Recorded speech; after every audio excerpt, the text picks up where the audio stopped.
Paramashivoham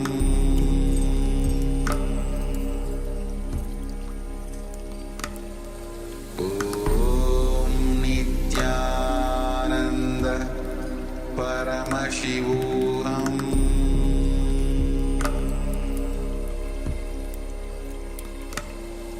Om Nithyananda Paramashivoham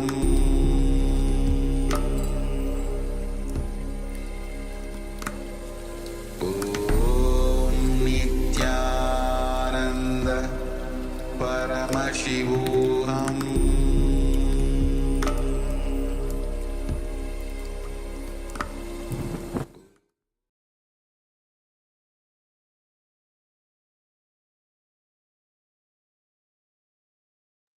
Yes, slowly, very slowly, you can remove your hairband, you can open your eyes, and just take a moment and let us share what was revealed to you through the power of third eye. Let's go ahead. Yes, share memos, are you there? Let us know if you are there. You can switch on your camera. Ma Sali Chan, Ma Sugagyana, Ma Chao Yu Hong, EPNA, Nithyananda, everybody, Ma Yang, Yan Hong. Let's take a moment and share what was revealed to you as your manifestation. Understand, power manifestation is your time to be in oneness with Swamiji. The oneness which is the very source of everything.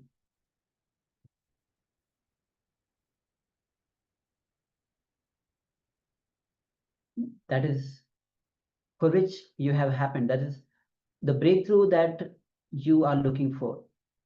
That is for which the Swami just happened on this planet Earth to give you this breakthrough. The superconscious breakthrough that you have been looking for millions of years.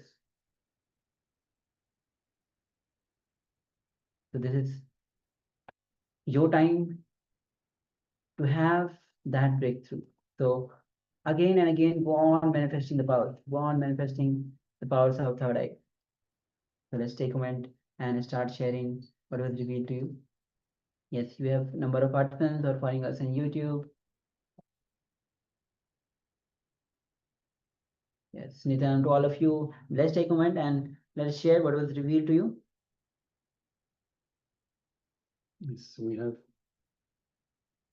we have Arasu Anbu Nitandam. Nityanandam, We have V Murali Krishnan Nitandam. Nityanandam. Also Dainishwarantik Nityanandam. Welcome to all of you.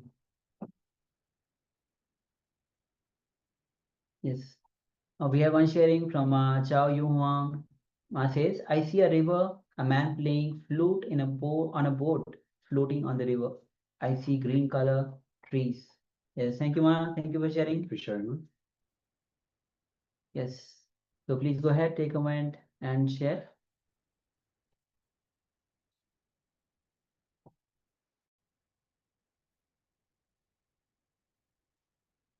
And it's important that you just share unreservedly. So don't have any reservations about sharing. So from the moment that you sit in the space of oneness with Paramashiva, with the divine, from the moment that you connect to the divine, the moment you have the intention to manifest this power, the power is manifesting. So understand, even if you haven't seen it yet, haven't seen the results as yet, or if you have seen the results as yet, it's understand that the power is manifesting. It's on the way to manifestation from the moment you sit down, from the moment you have the intention to manifest this power. But also be aware that it's not always going to be a picture. So sometimes once you have more and more practice, you will have clear picture, you will see clear pictures. But until you get to that stage, it might be in different ways of expression. So it might express itself as a thought, as perhaps a smell, a touch, a taste, a sound, anything like that. It can express itself in many different ways.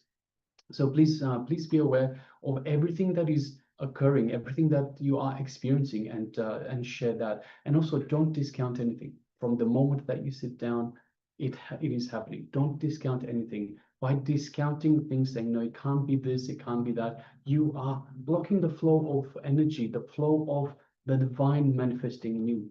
So by all means, please share openly, even if you don't think that it might be a just share. Trust in that you are being revealed from the divine, and you kindle the feeling connection with the divine. This way you kindle the oneness with the divine, and more the divine will manifest through you.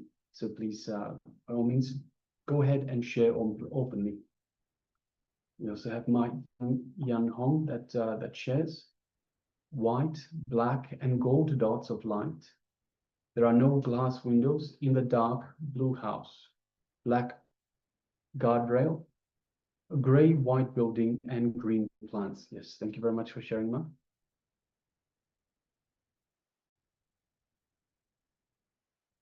All right, so let us move on to the verification stage.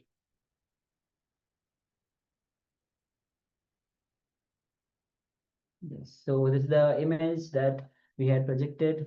So as you can see, it's a puja, especially you can see the deity of Ganesha, and puja is being offered to the Ganesha himself, including the Naivedyam. You can see the puja plate, the flowers, the deepa, the udharni.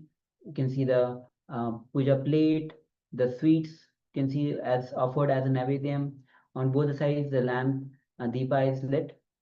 You can see so some things. You can, of course, you can see hand of a woman who is holding the plate, the puja plate. You can see different kinds of flowers, red color, pinkish, white, and on the left side we have green small green pot with the plant. And yes, and you can see the vessels, the golden, the copper vessels. So yes, this is the scene. That's the picture that we had projected. Yes, so let us have a look. We have Ma Chao Yu Huang that shares, I see a river. A man playing flute is on a boat floating on the river, and green color trees. Okay, Ma, so we have green we can see a flower pot with green. We don't see a river, although we do have the water. So as part of the puja, we offer water. So we have the water. We don't have a man playing flute, so we have Lord Ganesha. And green color trees. So yes, thank you very much for sharing, Ma. Yes, thank you, Ma. Thank you for sharing. And Ma Yang Hong shares white, black, full dots of lights. So yes, the lights you can see is white, black. Yes, we have black dots also in the frame, because the burn part, when yeah, it's black there. Even the gold color is there. There's no glass windows in the dark blue house. Yeah, it's kind of a bluish. If you look at the floor, the color it's giving is a blue, dark blue, but it's not that dark blue, kind of light. Black guardrails. I'm not sure what black guardrails actually is. A gray white building. Yes, the color itself is kind of a grayish, and the green plants. So on the left side, we have a pot and a plant of the green plant. Yes, thank you, Ma. Thank you for sharing. It's quite spontaneous. All right, let us now get ready for the second round of manifestation. So once again, you will require to put on the eye bands once again. So requesting everyone to please put on the eye bands, and let us get ready for the second round of power manifestation.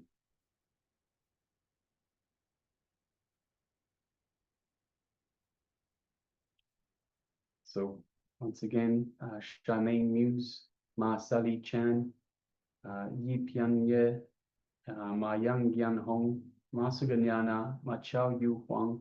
Pressing everyone, please let us get ready for the second round of power manifestation. So let us cover our eyes.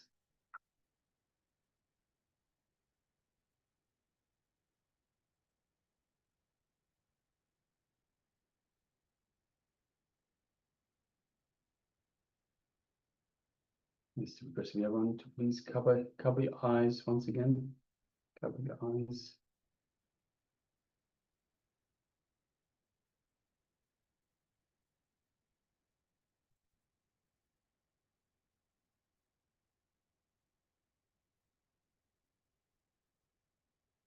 All right, so let us sit comfortably with the head, neck, and spine in a straight line.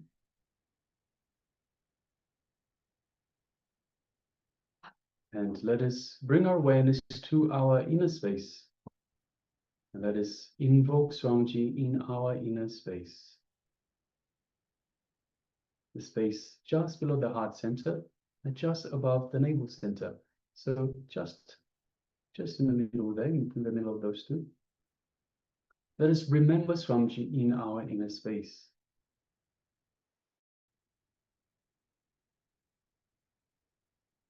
This is the space that Swamiji has initiated us in to connect to him, to connect to the divine, to be in the space of oneness with the divine.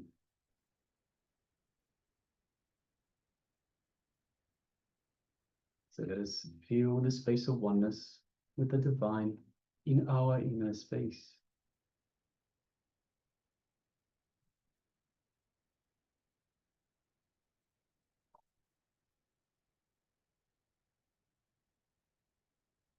Let us now move our awareness to the third eye, just between the eyebrows, and visualize Swamiji in our third eye. And let us lightly gaze through the third eye into Swamiji's third eye. And as we do so, we feel the energetic connection from Swamiji's third eye to our third eye.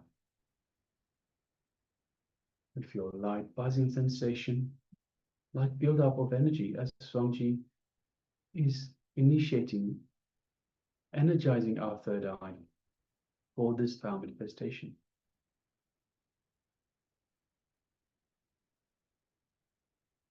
Now let us start chanting the Mahavakya. Om Nithyananda Paramashivoham. Om Nithyananda Paramashivoham. Om Nithyananda Paramashivoham. Let's continue chanting the Mahavakya throughout this power manifestation. And from the space of oneness with Swamiji, let us now start manifesting this power of the third eye, seeing images blindfolded. The image is being displayed for you now. Let us begin. Ananda Paramashivoham.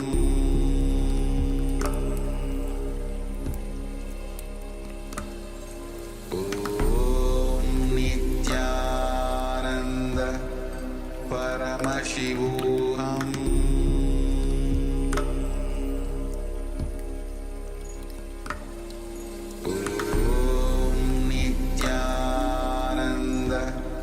Paramashivoham.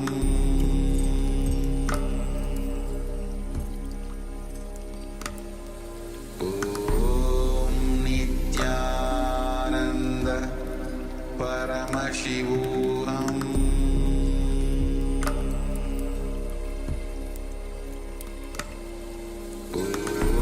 Om Nithyananda Paramashivoham. Paramashivoham.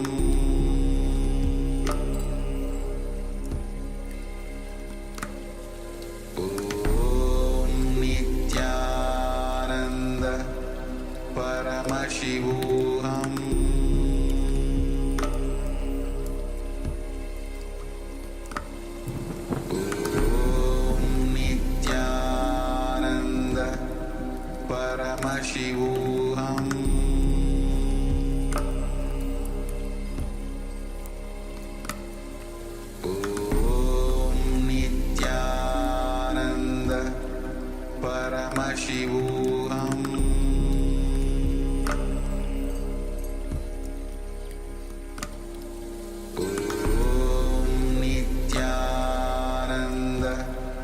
Paramashivoham.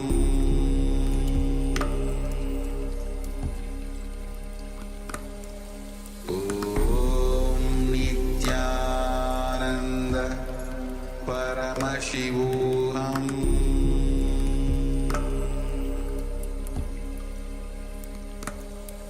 Om Nithyananda Paramashivoham.